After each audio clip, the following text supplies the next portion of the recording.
దేవుని పరిశుద్ధ నామానికి మహిమ కలుగును గాక. దేవుని ఆరాధించడానికి కూడి వచ్చిన మీ అందరికీ మన ప్రభువును ప్రియ రక్షకుడైన యేసుక్రీస్తు నామములో నా ప్రత్యేక వందనాలు తెలియజేస్తున్నాను. కొద్ది నిమిషాలు దేవుని వాక్యాన్ని ధ్యానం చేసుకుందాము. పాటల ద్వారా ఆయన కీర్తించాము, ఆయన మహిమపరిచాము. వాక్యం చదివి కూడా మనం ఎంతగానో బలపడ్డామని నమ్ముతూ నేను దేవుని స్తుతిస్తున్నాను. అలాగే దేవుడు తన గ్రంథంలో మన కొరకు రాయించినటువంటి సంగతులు మనం ఆలోచన చేయడానికి మనం సిద్ధపడదాం. ఈరోజు మనం నెహమ్యా గ్రంథం 8వ అధ్యాయము మనం చదువుకున్నాం. నెహమ్యా గ్రంథం 8వ అధ్యాయం మనం చదువుకున్నాం. మనం చదువుకున్నటువంటి ఈ లేఖనాలను ఆధారం చేసుకుని ఈరోజు అంశం ఆరాధనను సాధారణ స్థలంగా మార్చవద్దు అనే ఒక అంశాన్ని టైటిల్ పెట్టుకుని మనం ముందుకు వెళ్దాము. చదివినటువంటి వాక్య భాగాన్ని బట్టి మన అంశం పేరు ఏంటంటే ఆరాధనను సాధారణ స్థలంగా మార్చవద్దు అని ఒక అంశం మీద మనం ముందుకు వెళ్తున్నాం. కాలాన్ని బట్టి, అలవాటుని బట్టి క్రమక్రమంగా జరుగుతున్నటువంటి మన ఆధ్యాత్మిక జీవితంలో మనం ఒకంత గౌరవాన్ని కోల్పోతుంటాం. మనం పెళ్ళైన వివాహమైనటువంటి తొలినాళ్ళలో భార్య భర్తల మధ్య ఉన్నటువంటి ఆ బాండింగ్ చాలా బాగుంటుంది. ఎవరెవరు ఇద్దరు అపరిపూర్ణమైన వ్యక్తులు, అవగాహన లేనటువంటి వ్యక్తుల్ని జతపరుస్తారు వివాహం అనేటువంటి ఈ పేరు ద్వారా. ఆ తొలినాళ్ళలో ఎలా ఉంటారు? ఒకరి పట్ల ఒకరికి సరైన అవగాహన ఉండదు కాబట్టి ఏం చేస్తారు అని అంటే భార్య భర్తని చాలా గౌరవంగా పిలుస్తుంది, ఏవండి అని పిలుస్తారు. అలాగే భార్య కూడా భర్త కూడా భార్యని చాలా గౌరవంగా మాట్లాడతాడు, చాలా ప్రేమగా చూసుకుంటాడు. అయితే కాలాన్ని బట్టి అది కడ వరకు కొనసాగాలనే వివాహం రోజున ప్రమాణం చేస్తాం. కానీ కాలాన్ని బట్టి అలవాట్లు పొరపాటుగా ఏం చేస్తామనంటే ఏవండి అన్న పదం పోయి పేరు పెట్టి పిలవటం. అంటే రెగ్యులర్గా కనపడేదే కదా, రెగ్యులర్గా మన కళ్ళ ముందు వాళ్ళు కనిపిస్తుంటారు కాబట్టి అది ఏమైపోతుంది అంటే ఆ బంధం కూడా సాదాసీదాగా మారిపోయి నార్మల్గా ఏదో సాధారణంగా బయట వ్యక్తులతో మనం ఎలా సంభాషిస్తామో అలాగే భార్య భర్తను సంభాషించటం, భార్య పట్ల భర్త అలాంటి ప్రేమ కలిగి ఉండటం అనేది మనం చూస్తుంటాం. అంటే అలవాట్లో కొన్ని పొరపాట్లు జరుగుతూ ఉంటాయి. ఏంటనంటే సేవకుడి విషయంలో నేను సరే అంతే, ఎక్కువగా మనం విశ్వాసులతోటి బాండింగ్లో ఉన్నామనుకోండి, సహవాసంలో ఉన్నామనుకోండి, వాళ్ళు బలపరచాలనేటువంటి ఉద్దేశంతో సేవకుడు ఉంటే విశ్వాసులు వేరొక కోణంలో తీసుకుని లోకు చేయటం, తక్కువ చేసి మాట్లాడటం, గౌరవం లేకపోవటం, విలువకపోవటం అనేది జరుగుతూ ఉంటుంది. అది ఎక్కువ కాలం అలా జరగటం వల్ల జరిగేటువంటి ఇబ్బంది అది. అలాగే ఆరాధన అనేది సాధారణమైనది కాదు. మనం వారం పొడిగిని ఈ లోకంలో మన పనులు మనం చేసుకుంటూ మన జీవనాన్ని సాగిస్తూ దేవుడు మనకి ఇచ్చినటువంటి దానికి తగినట్లుగా ఆయనను గుర్తు చేసుకుంటూ ఆయన ఆరాధించాల్సినటువంటి ఈ ఆరాధన కార్యక్రమం చేయటానికి మనం ఇక్కడికి వస్తూ ఉంటాం. వారానికి ఒకసారి వస్తాము, అది కూడా 2 గంటలు మాత్రమే సమయాన్ని కేటాయిస్తాము. రోజంతా ఉండం కదా, ఆదివారం ఆరాధనకి వెళ్ళాలని చెప్తాం, ఆదివారం ఆరాధన దినమని చెప్తాం. కానీ రోజంతా మనం ఏమి ఇక్కడ సన్నిధిలో ఉండం. 2 గంటలు, లేకపోతే కొన్ని స్థానిక సంఘాలు 3 గంటలు 4 గంటలు సమయాన్ని వెచ్చిస్తాయి. మనమైతే 2 గంటలన్నర కంటే ఎక్కువ సమయాన్ని వెచ్చించలేం. ఇదేమవుతుందంటే రాను రాను ఈ దేవుణ్ణి ఆరాధించే ఈ కార్యక్రమం అలవాట్లో సాధారణమైనటువంటిదిగా మారిపోతుంది. ఇది అసాధారణమైంది. దేవుణ్ణి ఆరాధించడానికి మనం కూడొచ్చామని అంటే అక్కడ ఏం జరుగుతుంది? ఆయన ఆరాధించడానికి వచ్చేటప్పుడు ఆయన సన్నిధిలో లేకపోతే ఆయన సంఘంలో ఏం జరుగుతుంది అనేది మనం ఆలోచించకుండా ఈ అలవాట్లో మనం ఒక సాధారణమైనటువంటి ప్రోగ్రామ్స్కి వెళ్ళినప్పుడు మనం బిహేవ్ చేస్తాం చూసారా, అలాగే ఆరాధన సమయాన్ని కూడా, ఆరాధన స్థలాన్ని కూడా మనం అలా మార్చేసుకుంటాం. అలవాట్లు ఏమవుతుంది, ముందులో చాలా అడవిడి ఉంటుంది, తర్వాత ఏమవుతుంది, ఎలా అయితే సాధారణమైనటువంటి పరిస్థితిగా అక్కడ ఆ ప్లేస్ మారిపోతుందో అలాగే మన భక్తి జీవితంలో కూడా ఆరాధన అనేది కూడా సాధారణంగా మారిపోయింది. అందుగురించే మనం ఇప్పుడు తీసుకున్నటువంటి వాక్య భాగాన్ని ఆధారం చేసుకుని ఆరాధనను సాధారణ స్థలంగా మార్చొద్దు. ఇవాళ నేను ప్రభువులోకి వచ్చి మొదటి సంవత్సరం అని అనుకుంటున్నాను. నేను ఒక 80 ఏళ్ళు బ్రతికాను అనుకోండి. ఆ 80 ఏళ్ళు కూడా నేను ఆరాధన చేసేది ఏ విధానంలో ఉండాలంటే, నేను మొదటి దినాన్ని ఆరాధన చేసిన విధానం చూసారా, 80 సంవత్సరంలో నేను ప్రాణం విడిచే సమయానికి కూడా అదే పట్టు ఉండాలంటున్నాడు దేవుడు. స్టార్టింగ్లో ఉన్నట్టుగా ముగింపులో ఉండాలి. ఎందుకు సాధారణంగా మారిపోతుంది మన జీవితాల్లో అంటే అలవాటుని బట్టి దేవుణ్ణి ఆరాధించే ఆ ఉన్నతమైనటువంటి ఆ కార్యక్రమం కూడా, ఆ మహోన్నతమైనటువంటి కార్యక్రమం కూడా సాధారణమైనటువంటి స్థలంగా మారిపోతుంది. అది గురించే మనం ఇక్కడికి ఆరాధించడానికి వచ్చామని అంటే, నువ్వు 5 సంవత్సరాల క్రితం బాప్తీసం తీసుకున్న రోజున దేవుని ఆరాధించడానికి వచ్చినటువంటి ఉత్సుకత ఏదైతే ఉందో, 5 ఏళ్ళ తర్వాత కూడా అదే ఉత్సుకతతో ఉండాలి. తర్వాత దేవుని చిత్తమైతే మనం ఎంతకాలం బతుకుంటామో అంతకాలం కూడా దేవుని ఆరాధించే స్థలం అసాధారణంగానే ఉండాలి తప్ప అది సాధారణమైనటువంటి స్థలంగా మనం మార్చేయకూడదు. గతంలో మీరు గమనించండి, ప్రారంభంలో ఫోను చూడటానికి భయపడతారు. దేవుని సన్నిధిలో మనం ఫోన్ వస్తే చూడకూడదు, ఫోన్ ముట్టుకోకూడదు. అమ్మో అంటే ఫోన్ ముట్టుకున్నప్పుడు ఏదైనా మెసేజ్ వచ్చింది అనుకోండి, లేకపోతే వాట్సాప్ ఆన్ చేసాడు అనుకోండి, లేకపోతే యూట్యూబ్ గొప్పని ఆన్ చేసాడు అనుకోండి, ఆ యూట్యూబ్లో దేవునియే రావు, ఏదో సినిమాదో లేదా అసభ్యకరమైనటువంటి వాళ్ళ పోస్టర్ వచ్చిందని కూడా, అయ్యో దేవుని సన్నిధిలో నేను ఇది ఆన్ చేసేసాను అనేటువంటి భయం తొలినాళ్ళలో ఉండేది.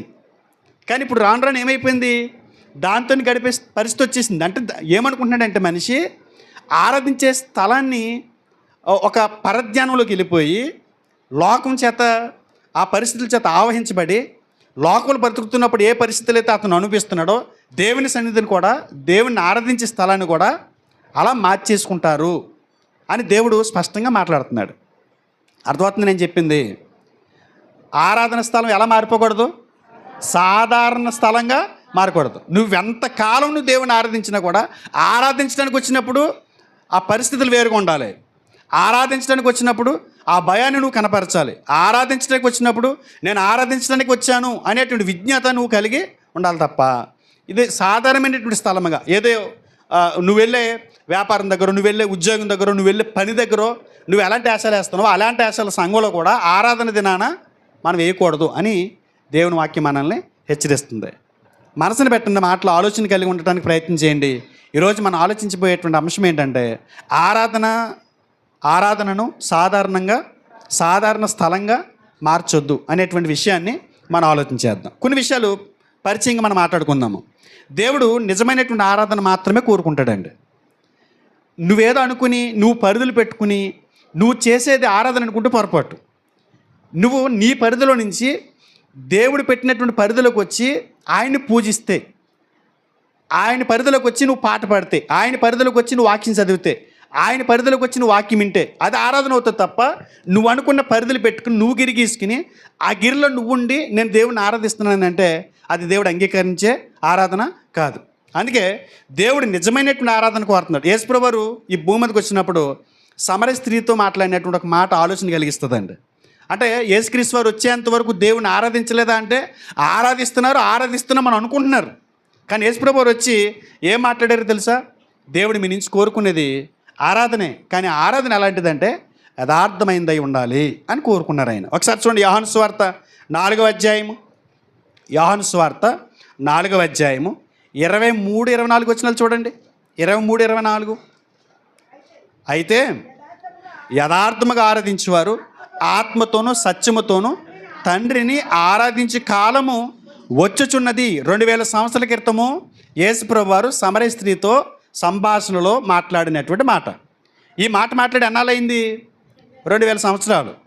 2025 అంటే ఒక 5 సంవత్సరాలు, ఒక 30 సంవత్సరాలు తీసేద్దాము. యేసుప్రభువు వారు 30 సంవత్సరాలు స్వార్థ చేశారు కాబట్టి, అంటే ఇప్పుడు 2000 సంవత్సరాలు మినిమం ఈ మాట మాట్లాడి ఏ కాలం వస్తుందని చెప్పాడు ఆయన?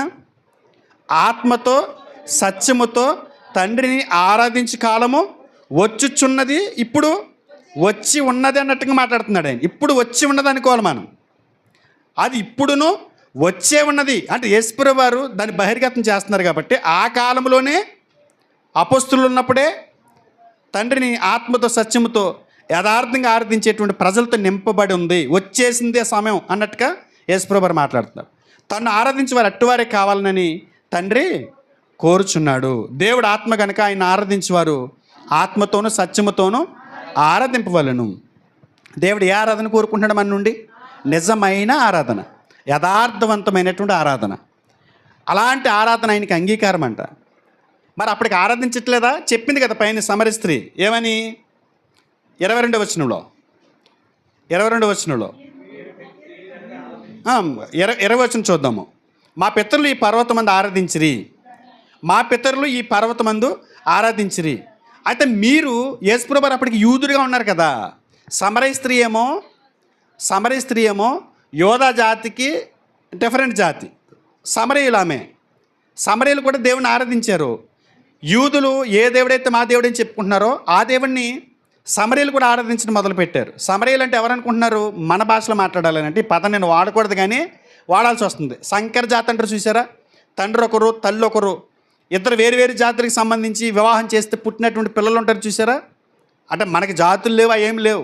అప్పట్లో మాట్లాడినటువంటి సందర్భాన్ని తీసుకొచ్చి మాట్లాడుతున్నాను నేను. ఇలా 2 జాతులకి సంబంధించినటువంటి వారిలో నుంచి వచ్చినటువంటి పిల్లలు ఎవరైతే ఉంటారో వారిని సమరయులు అని పిలిచేవారు వాళ్ళు. ఇలా ఏం చేశారనంటే ఈ ఈ సమరయ జాతిలో షోమ్రోనీలు యూదుల యొక్క పురుషుల్ని వివాహం చేసుకున్నారు.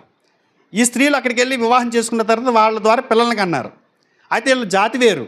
తర్వాత ప్రవక్తలు వచ్చి ఖండించిన తర్వాత వీళ్ళు వేరైపోయి వీళ్ళు ఏం చేశారనంటే మాకు పుట్టినటువంటి పిల్లలు లేకపోతే మా తండ్రులు యూదులే కాబట్టి వాళ్ళ దేవుడే మా దేవుడు అనుకుంటూ వాళ్ళు అప్పటికి విగ్రహారాధన చేస్తున్నా కూడా వీళ్ళు ఏం చేయటం మొదలెట్టారంటే యూదులు ఆరాధిస్తున్నటువంటి పంచకాండాలను తీసుకుని బేస్ చేసుకుని వాళ్ళు కూడా ఒక కొండ మీద ఆరాధించడం మొదలుపెట్టారు ఇదే గ్రంథాన్ని పట్టుకుని.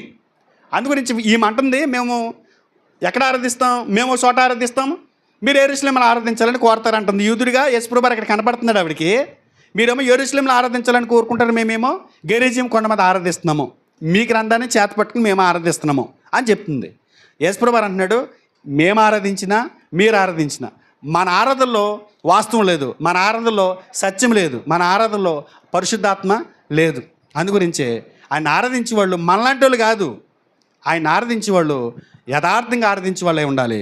వాళ్ళు ఆత్మతో సత్యముతో ఆరాధించాలి అనేటువంటి విషయాన్ని సమరస్తో మాట్లాడుతున్నప్పుడు యేసుప్రభు వారు ప్రస్తావన చేశారు.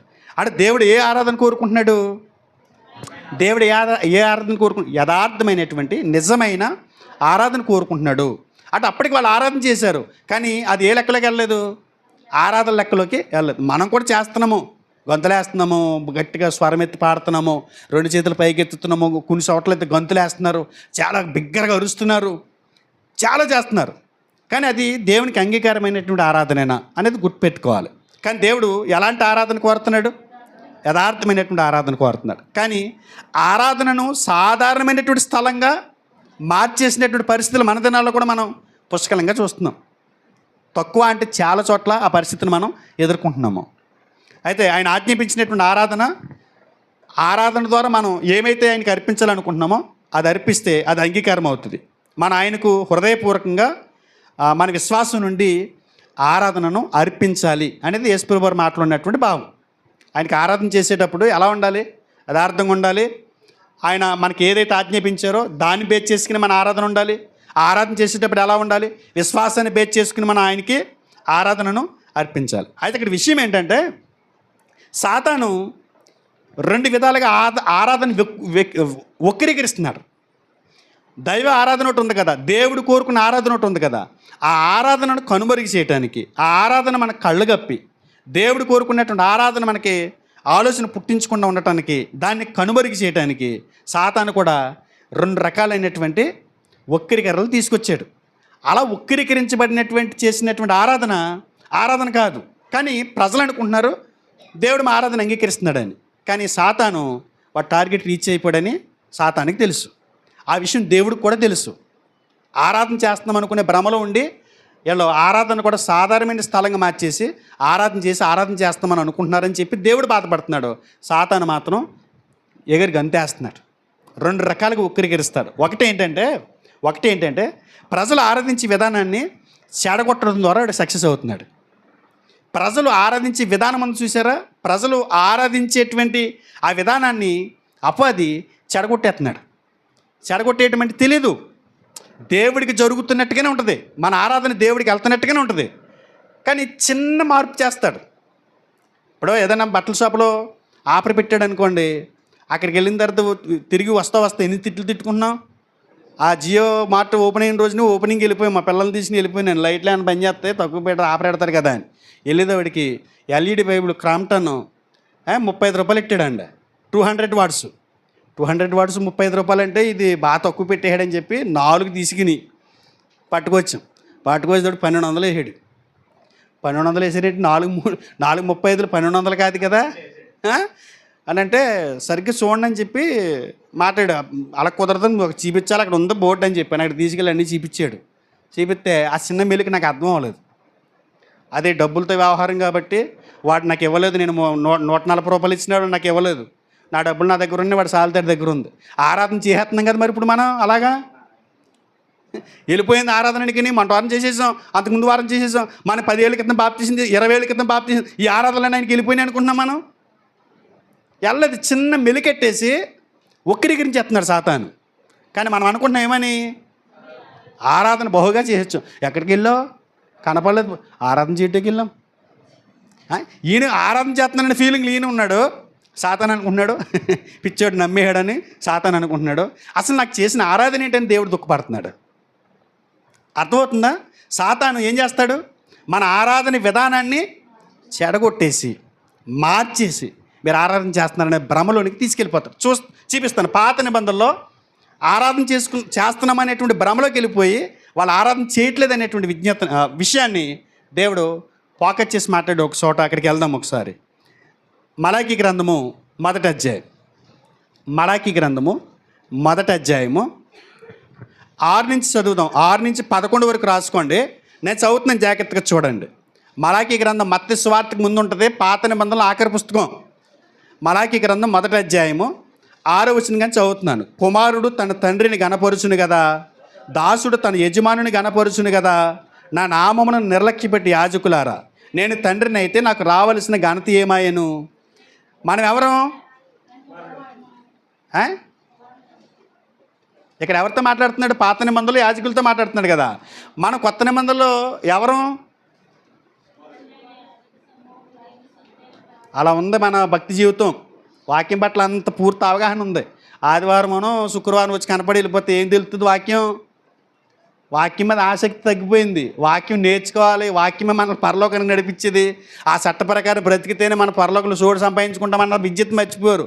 భక్తి చేస్తున్నాం అనుకుంటున్నారు అంతే. వాక్యం నేర్చుకోకపోతే ఆయన గడప కూడా తొక్కనివ్వడు. మన కొత్త నిబంధనలో ఎవరం?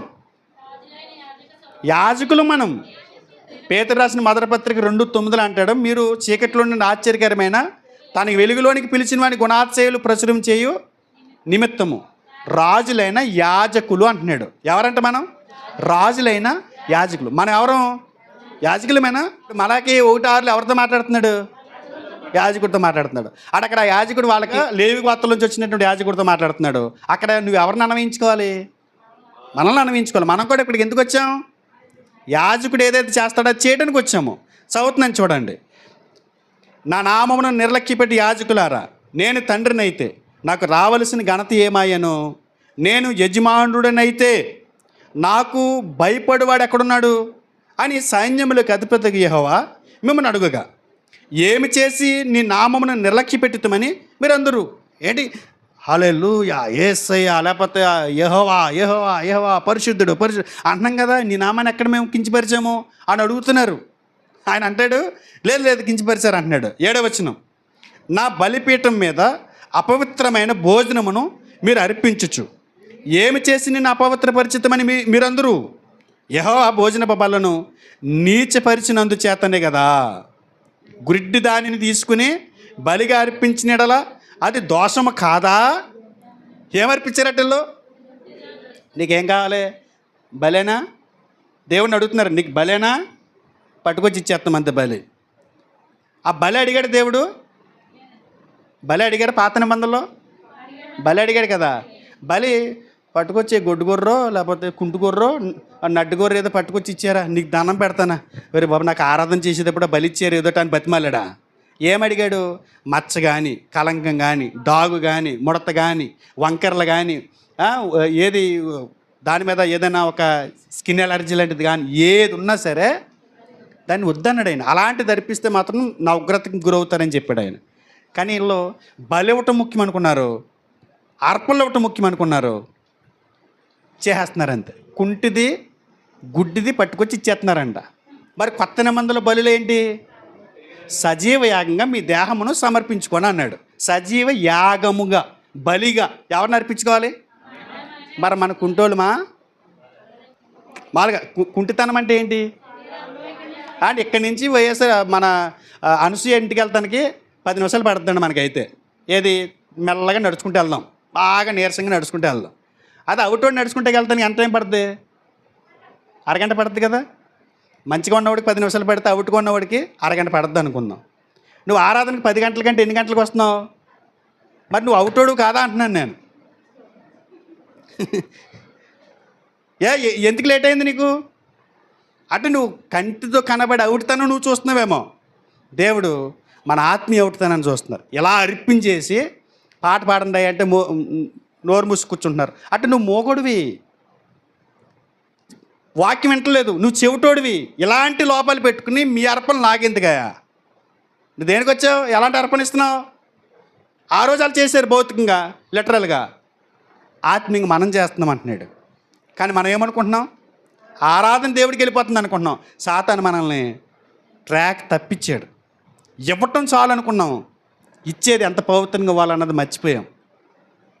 అర్థమవుతుందా? దేవుని ఆరాధించడానికి వచ్చినటువంటి మనం సాతాను మన ట్రాక్ మార్చాడు.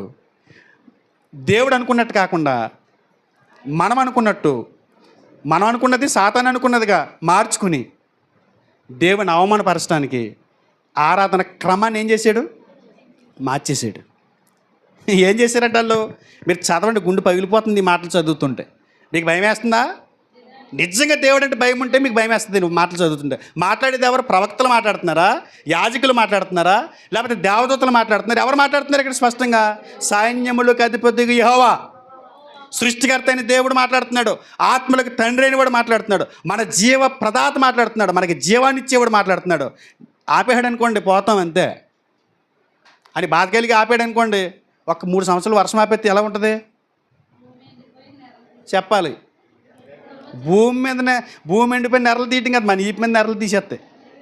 ఆయన మాట్లాడుతున్నాడు ఏమని? 7వ వచనం చదువుతున్నాను చూడండి. నా బలిపీఠం మీద అపవిత్రమైన భోజనం మీరు అర్పించచ్చు, ఏమి చేసి నేను అపవిత్ర పరిస్థితి మీరందరూ యెహోవా భోజన బలను నీచిపరిచినందు చేతనే కదా. గుడ్డి దానిని తీసుకుని బలిగా అర్పించిన యెడల అది దోషము కాదా? కుంటి దానినైనను రోగము గల దానినైనను అర్పించిన యెడల అది దోషము కాదా? అటు వాటిని నీ అధికారికి నీవిచ్చిన యెడల అతను నీకు దయచూపునా? ఏమంటే ఇలా చూడండి, ఒకవేళ నీ పై అధికారి ఉన్నాడు, మీ పై అధికారే ఉన్నాడు. ఇప్పుడు మన కిరణ్ గారే ఉన్నాడు. ఆయన ఆయన ఆయన ఉద్యోగంలో ఆయన గవర్నమెంట్ జాబ్ ఎంప్లాయ్ కాబట్టి ఆయన కింద చాలామంది పనిచేస్తారు. ఆయనకి కులిపోయిన రొయ్యలు ఎట్టుకొస్తే ఎలా ఉంటుంది? రొయ్యలు చెరువు వేసుకున్నాడు ఆయన కింద పనిచేసేవాడు. కులిపోయిన రొయ్యలు తొక్కలు ఊడిపోయినట్టుకొచ్చి, నేను కొనుక్కోలేను అనుకుంటున్నావా, లేకపోతే ఎలా కనపడుతున్నాను నేను కులిపోయిన ఏరుకు వచ్చేవేంటి అంటారా? పై యజమాని ఏమని తిడతాడా తిట్టరా? ఇప్పుడు మీరే అటుపనులు నలిగిపోయిన అటుపనులు అట్టుకొచ్చి పాస్టర్ గారు తీసుకోండి అని ఇచ్చారు అనుకోండి, నేను మామూలుగా ఏంటంటే తీసుకుంటాను క్యాజువల్గా. కానీ మనసులో ఏమనిపిస్తుంది? అబ్బా ఎంత ఉబ్బడి కట్టుకొచ్చి ఇస్తుందిరా ఉళ్ళిపోయిన అట్టుకోవాలి అనుకుంటాం. ఎవరికైనా బాధ ఉంటుందండి. మీకు ఎవరైనా ఇంటికి పలకరంతకు వచ్చినాడు ఒళ్ళిపోయిన దానిమ్మకాయలు పట్టుకుని పలకరంతకు వచ్చామని అక్కడ పెట్టి టేబుల్ మీద వెళ్ళిన తర్వాత మీరు ఏమంటారు? ఆ తీయ కవర్ తీ, ఏంటిది బయటడే అడిక్కినవాడిని అనుకున్నాడా? లేకపోతే మాని వచ్చి పలకరించి వెళ్ళి అంతే. ఎంత రోసం వచ్చేస్తుందో మీకు. ఏది ఇంతలో కనపడి అంతలో మాయమయ్యే ఆవిరి వంటి మనుషుడికి ఇంత రోసం వచ్చేస్తుంటే సృష్టికర్త దేవుడికి ఇంకెంత రోసం రావాలండి? నీ పై అధికారి తీసుకుంటాడు చెప్పుకొని తీసుకోడు కదా, మరి నాకెందుకు ఇస్తున్నావా? వెళ్ళి ఒకసారి ఇదే నీ పై అధికారికి నేను తాట తీస్తాడు అంటున్నాడు. ఆయన ఏమన్నాడు? ఎన్నవచనం? 8 అండి. 8 మధ్యలో చదువుతున్నాం మనం. అట్టి వాటిని నీ అధికారికి నీవిచ్చిన యెడల అతడు నీకు దయచూపున నిన్ను అంగీకరించిన అని సైన్యములకు అధిపతిగా యెహోవా అడుగుచున్నాడు. దేవుడు మనకు కటాక్షము చూపునట్లు ఆయనను శాంతిపరచుడి. మీ చేతనే కదా అని అది జరిగెను, మీ చేతనే కదా అది జరిగెను. ఆయన మిమ్ముని బట్టి ఎవరైనాను అంగీకరించిన అని సైన్యములకు అధిపతిగా యెహోవా అడుగుచున్నాడు. ఆయన మిమ్ముని బట్టి ఎవరినైనా అంగీకరించిన. ఏమండి, మీలో ఒకడు నా బలిపీఠం మీద నిరర్థకముగా అగ్ని రాజపెట్టకుండానట్లు నా మందిరపు వాకిండ్లను మూయవాడు ఒకడు మీలో ఉండి నీడల మేలు. మీ అందు నాకు ఇష్టం లేదు, మీ చేత నేను నైవేద్యమును అంగీకరింపనని సైన్యములకు అధిపతిగా యెహోవా సెలవిచ్చుచున్నాడు. మీరు ఇంటికి వెళ్ళిన తర్వాత మిగతా విషయాలు చదవండి. చదువుకుంటూ వెళ్తే కంగారు వస్తుంది మీకు. ఓకే, ఏం చేశాడు సాతాను? ఆరాధన విధానాన్ని, ఆరాధించే విధానాన్ని మార్చేసాడా లేదా? దేవుడు ఆరాధనలు ఎలాంటివి కోరుకున్నాడా? కోరుకోలే, మంచివి కోరుకున్నాడు. కానీ వీళ్ళు ఏం చేశారు? అదే నీకు ఏది నచ్చుతుంది పట్టుకొచ్చి ఇచ్చేయటం. నువ్వు ఎలా సంపాదించిస్తున్నావో, ఎక్కడి నుంచి సంపాదించిస్తున్నావో, ఎలా ఇస్తున్నావో, ఏ మనసుతో ఇస్తున్నావో అవన్నీ దేవుడు చూస్తున్నాడు. అలా ఇచ్చి దేవుణ్ణి ఆరాధిస్తున్నానని చెప్తే అదేమవుతుందండి? అదేమవుద్ది? అక్రమమైన ఆరాధన కదా అది. అక్రమం మార్చేసినటువంటి ఆరాధన కదా అది. ఈ ట్రాక్ తప్పించింది ఎవరంటారు? ఉన్నాడు కదా, ఆ మహాశక్తికి ఆరాధన వెళ్తుంటే ఈర్ష్యతో రగిలిపోయేవాడు ఉన్నాడు కదా. ఎవరు? శత్రువైన సాతాను. ఆరాధించడానికి వచ్చినప్పుడు ఆరాధన అర్పణ మనమే అనుకుంటే మందిరంలో కూర్చున్నప్పుడు ఎంత భయంతో ఉంటామండి. ఎలా మారిపోయింది? సాధారణంగా మారిపోయింది. ఆదివారం వచ్చా నేను అంటాను శనివారం పెందలగడ పడక్కి వెళ్ళిపోండి అని. ఎందుకంటే ఆదివారం ఆగిలిందంటే నాకు వాక్యం చెప్పబుద్ధి వేయట్లేదు. పూర్తిగా పడుకుండిపోయారు అనుకోండి, విపరీతంగా పడుకుండిపోయారు అనుకోండి, అసలు నిద్ర వస్తుంది. ఆదివారం ఆగిలింపు వస్తుందా? ఆగిలింపు ఎందుకు వస్తుంది? అలిసిపోయిన వాళ్ళకి వస్తాయి. మనసులో ఏదో భారం పెట్టేసుకున్న వాళ్ళకి వస్తాయి. ఏదో ఆలాపంతో ఉన్నవాడికి దాన్ని ఏమంటారు, ఆవిలింపు వస్తుంటుంది. అంటే వైరస్ కంటే డేంజర్ అండి ఇదా. ఏది? ఆవిలింపు. నిజ ఈ పక్కన ఆగిలింతే అలా చూడు, వెంటనే ఆయన సింహంలో గాండ్రింతే నువ్వు హిప్పోటోమస్ ఏదో ఉంటుంది కదా అది చూసారా? అంత పెద్ద ఎత్తుతుంది నోరు కదా. అంత స్పీడ్గా అంటుకునే రోగం సృష్టిలో లేదండి. వైరస్ కూడా దాని ముందు ఓడిపోద్ది. దేని ముందు? ఆగిలింపు ముందు. అందుగురించి రాత్రి పెందలగడ పడుకున్నాం అనుకో, పగల నిద్ర వస్తుందా? రాదు. కానీ మనం ఏం చేస్తున్నాం? ఆరాధన చేస్తున్నాం. అర్పణ. ఏ అర్పణ ఇది? ఆగిలింపు అర్పణ. అలా ఉంది మన ఆరాధన. ఎంత ట్రాక్ మార్చేసాడు చూసారా? ఎంత పక్క త్రోవలు తీసుకెళ్ళిపోయాడు చూసారా? ఆరాధన క్రమాన్ని మార్చేసాడు, ఆరాధన పద్ధతిని మార్చేసాడు అపవాది. వాడు సక్సెస్ అయిపోతున్నాడు. దేవుడు కోరినటువంటిదేమో నిజమైన ఆరాధన. నిజమైన ఆరాధనలో సాతాను రెండు విధాలుగా ఆరాధనని వక్రీకరించి మనం దేవుడు ఏదైతే కోరుకున్నాడో దాన్ని చేయకుండా అడ్డుపడి చేస్తున్నట్టుగా భ్రమ గురి చేసి శత్రువు చాలా బలమైనడండి. ఈ ప్రపంచంలో బాగా తెలివైనటువంటి యుక్తిపరుడు ఎవరంటే సాతానే. చాలామంది మోసగాళ్ళు ఉన్నాడు, కానీ ఆ మోసగాళ్ళు అందరికీ ఈయన ఎవరు? తండ్రి, జనకుడు. అబద్ధమునకు జనకుడు, వాళ్ళకి తండ్రి. ఈ అబద్ధికులందరికీ తండ్రి, మాయ చేసి వాళ్ళందరికీ తండ్రి. అంత చక్కగా మాయ చేస్తారంట.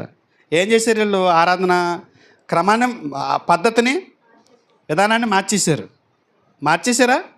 లేవికాండం 10వ అధ్యాయం చూడండి. లేవికాండము 10వ అధ్యాయము మొదటి 2 వచనాలు చూడండి. అహరోను కుమారులైన నాదాబు, అబీహులు తమ తమ దోపార్తులను తీసుకుని వాటిలో నిప్పులుంచి వాటి మీద ధూపద్రవ్యం వేసి యెహోవా తమకు ఆజ్ఞాపింపని వేరొక అగ్నిని ఆయన సన్నిధికి తేగా యెహోవా సన్నిధి నుండి అగ్ని బయలుదేరి వారిని కాల్చివేశాను. వారు యెహోవా సన్నిధిని మృతి నొందిరి. ఏం చేశారంటండి? దేవుడు ఆజ్ఞాపించని వేరొక అగ్ని. ఎవరిళ్ళు ఇంతకీ? యాజకుడి కుమారులు కాదు, ప్రధాన యాజకుడి పిల్లలు. యాజకులు వేరు, ప్రధాన యాజకులు వేరు. ప్రధాన యాజకుని పిల్లలు ఏం చేస్తున్నారట? వేరొక అగ్ని. ఎందుకండి వేరొక అగ్ని ఎందుకు? దేవుడు కోరుకున్నాడా? దేవుడు ఏ అగ్ని పట్టుకొచ్చి ఆ ధూపం ఏమన్నాడో అదే వీళ్ళ ధూపం. కానీ వీళ్ళు ఏం చేస్తున్నారు? వేరేది వేస్తున్నారు. దేవుడు ఈ విషయమే మనల్ని ఒక పురుకొలుపు, మేలుకొలుపుగా మీరు చేసే ఆరాధన నాకు అంగీకారం యోగ్యంగా లేదు, అది మీరు గుర్తించాలని నేను కోరుకుంటున్నాను అని చెప్పి దేవుడు మాట్లాడుతున్నట్టు. దేవుణ్ణి సాతాను 2 విధాలుగా ఆరాధన ఏం చేస్తాడు? వక్రీకరిస్తాడు. మొదటిది ప్రజలు ఆరాధించే విధానాన్ని చెడగొట్టడం ద్వారా. రెండోది అంటే అందులో చేర్పులు మార్పులు. లేదంటే చేర్పులు మార్పులు ఉండవా? చేర్పులు మార్పులు అంటే సీన్ గారు షర్ట్ కుట్టాలంటే ఏముండాలి మీకు? కొలతలు ఉండాలి కదా. దారం ఉంటుంది ముందు. మామూలుగా లాతటికి వచ్చి కుట్టారు కదండి. మీరు కటింగ్ చేస్తారు. దేన్ని ఆధారం చేసుకుని కటింగ్ చేస్తారు? కొలతలు ఆధారం చేసుకుని కటింగ్ చేస్తారు కదా. దానికి ఏం వాడతారు మీరు? టేప్ వాడతారు కదా. మీరు 20 ఏళ్ళ నుంచి మిషన్ కొడుతున్నారండి. మిషన్ కొడుతుంటే ఆ టేపు మొత్తం మీద అదే వాడుతున్నారు, కొత్తది ఎందుకులే అని. అదేమైందంటే ఒకసారి మధ్యలో తెగిపోయింది. తెగిపోతే మీరు ఏం చేశారనంటే దానికి మధ్యలో 3 దారాలు కలిపి కుట్టేశారు. కుట్టేసేటప్పటికి ఏమైనా లూజే కదండి, లూజే కదా. మీరు చక్కగా అంత మునుపు 20 ఏళ్ళు బాగా కుట్టారు. ఇక్కడి నుంచి మన సత్యనారాయణ గారు ఏం చేశాడు, 5 జతలు ఇచ్చేవాడు నేను కుట్టమని. ఈ చెస్ట్ 40 ఉంటే 41 ఇట్టువాడు ఆయన నాకు ఎలా ఉండేదంటే సావుకారులో ఉండేవాడిని, ఉల్లిపాయలు అమ్ముకునేవాళ్ళగా లూజ్గాను. ఏంటంటే లూజ్గా అయిపోయిందంటే మళ్ళీ తీసుకుని 5 షర్ట్లు ఇప్పి మళ్ళీ కుట్టేవారండి. అలా 3 దపాలు చేశారు. కారణం ఏంటంటే టేపు కొలత తెగిపోయింది అనుకోండి, కొత్తది తెచ్చుకుని కుట్టాలి. ఈ మధ్యలో ఏం చేశారంటే అతుకులు పెట్టారు. ఆ అతుకులోని 1 ఇంచు తప్పింది, 1 ఇంచు మారింది అంతే.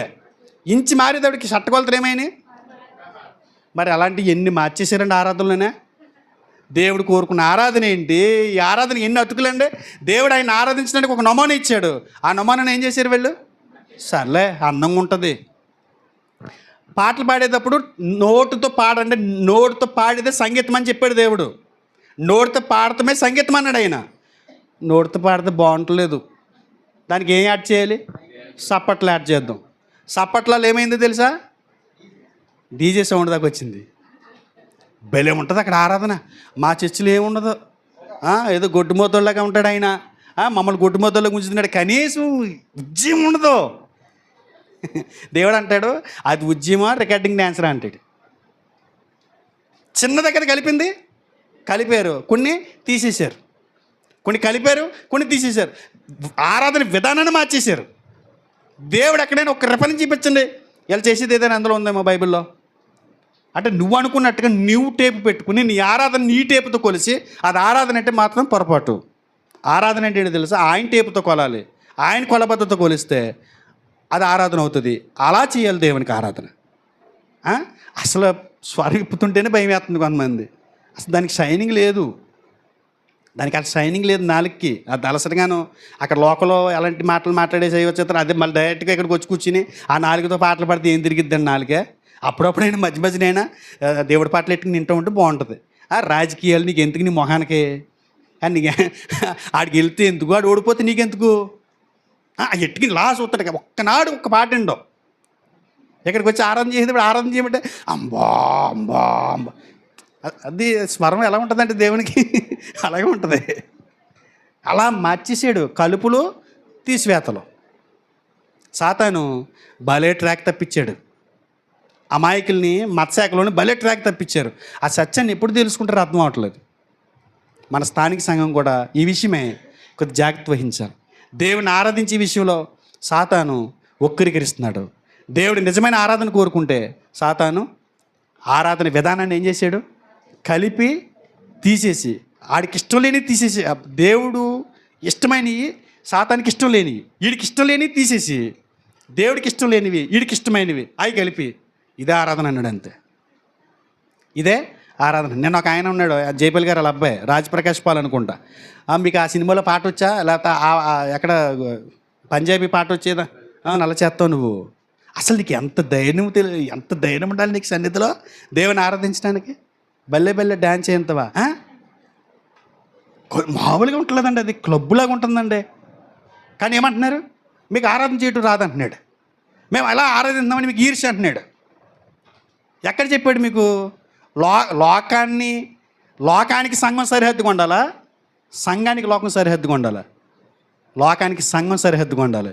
సంఘం చెప్పింది లోకం వినాలి. అంతేగాని లోకం చెప్పింది నువ్వు వింటావేంటి? లోకం నీకు సరిహద్దు పెట్టడమే. మేము పాడిన పాటలు మీరు పాడండి అని చెప్పడం ఏంటి? మేము కొట్టిన డీజేలు మీరు కొట్టండి అని చెప్పడం ఏంటి? వాళ్ళ మనకి సరిహద్దులు పెడతామేంటండి? వాళ్ళే మనం ఏరుకుంటామేంటండి? మనం ఏరుకుని బతుకుతున్నారు. యేసుప్రభు మాటలు సొంత మాటలుగా పెట్టుకుని పుస్తకాలు రాసుకుని ఏదో మంచి మాటలు జీవనాన్ని సాగిస్తున్నారు. ఆయన మాటలు అంత అద్భుతంగా ఉంటాయి. అలాంటి మాటలు పక్కన పెట్టి నువ్వు అక్కడ ఆశ్రయించడం ఏంటి దరిద్రుడిగా? ఏం చేశాడు అపవాది? ఆరాధన విధానాన్ని వక్రీకరించాడు, కలిపేశాడు, తీసేసాడు. ఒకటి ఏంటంటే వాడు వక్రీకరించేది దేవునికి ఆరాధన తీసుకొచ్చే హృదయాన్ని కూడా కలుషితం చేసేసాడు. ఆరాధన విధానాన్ని మార్చేశాడు. ఆరాధించడానికి వచ్చినటువంటి యొక్క హృదయాలు కూడా ఏం చేశాడు? కలుషితం చేసేసి వీళ్ళని ఏమంటున్నాడు? ఎంత చక్కగా ఇప్పుడు ఆ ఏమి కలపలేదు, ఏమీ తీయలేదండి. చక్కగా దేవుడు కోరుకున్నట్టుగానే చేస్తున్నాం మనం అంటే మొదటి వక్రీకరణ మనకు వర్తించదు, కానీ రెండో వక్రీకరణ మనకు వర్తిస్తుందేమో. అద్వాలది నేను చెప్పింది. ఆరాధన విధానాన్ని కంటిన్యూ చేస్తున్నా బాగానే, కానీ ఆరాధించే మన హృదయం కలుషితమైపోతే అది ఎక్కడ కుదురుతుంది ఆయనకి? చూడండి, ఆ మాట కూడా చూడండి. ఏం చేశాడు సాతాను? వక్రీకరించాడు. రెండోది ఏంటంటే దేవునికి ఆరాధన తీసుకొచ్చి హృదయాన్ని కూడా ఏం చేసేసాడు? కలుషితం చేసేసాడు. మలాకీ గ్రంథం మొదటి అధ్యాయము 12వ వచనం చూడండి. యాజకులతో మాట్లాడుతూ ఏమంటున్నాడు?